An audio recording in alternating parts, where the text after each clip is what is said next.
असुरराज की जय हो।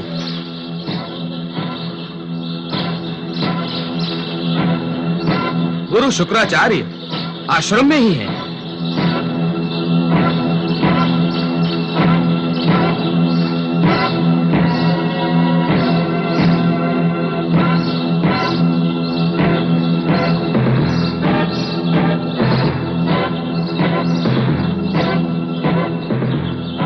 ठहरिए राजन।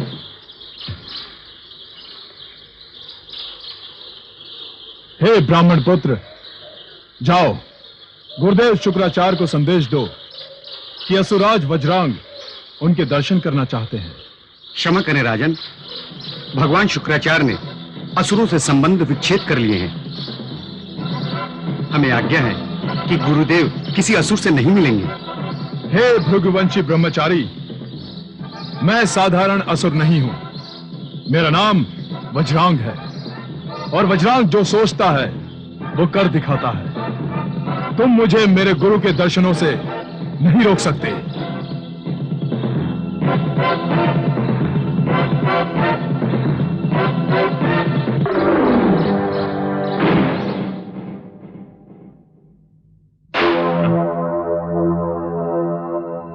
कौन?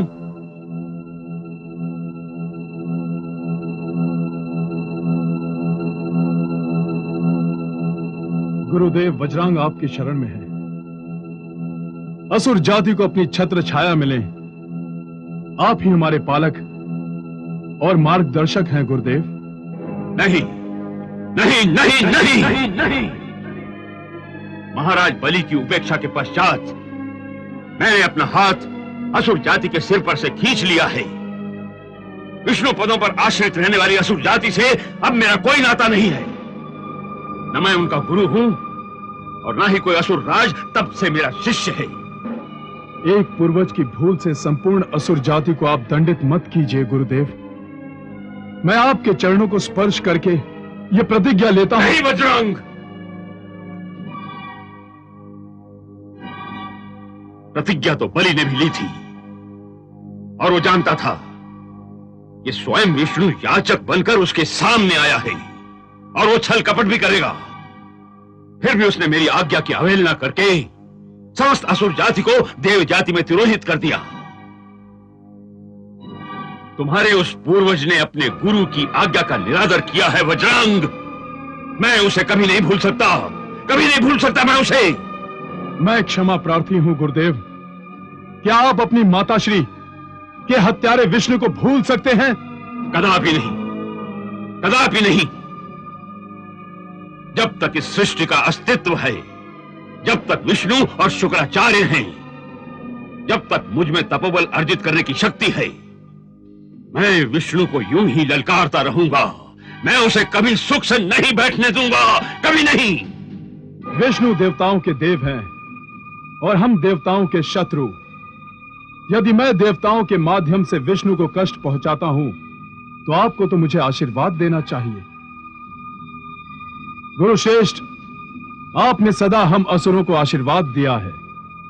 अपने तपोबल से हमें सदा बल सौंपा है। हम अंधों की आंख बनकर आपने सदा हमारा मार्गदर्शन किया है। हमें आपके बगैर कुछ भी दिखाई नहीं देता। हमारी भूल को क्षमा कीजिए।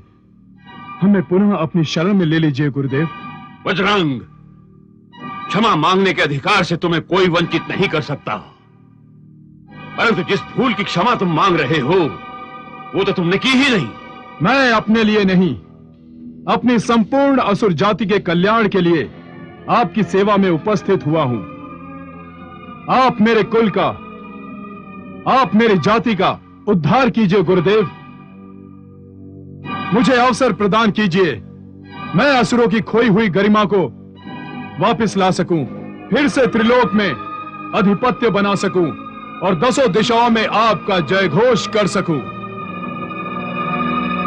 मैं प्रतिज्ञा करता हूं कि मैं आपके वचनों का पालन करूंगा। दैत्यराज, जो स्व से परे है उसका हर कार्य सराहनीय और आदरणीय है। यदि तुम फिर से असुर कुल और असुर जाति की खोई हुई शक्ति और भूले हुए नाम को शक्तिशाली और गौरवपूर्ण बना सकते हो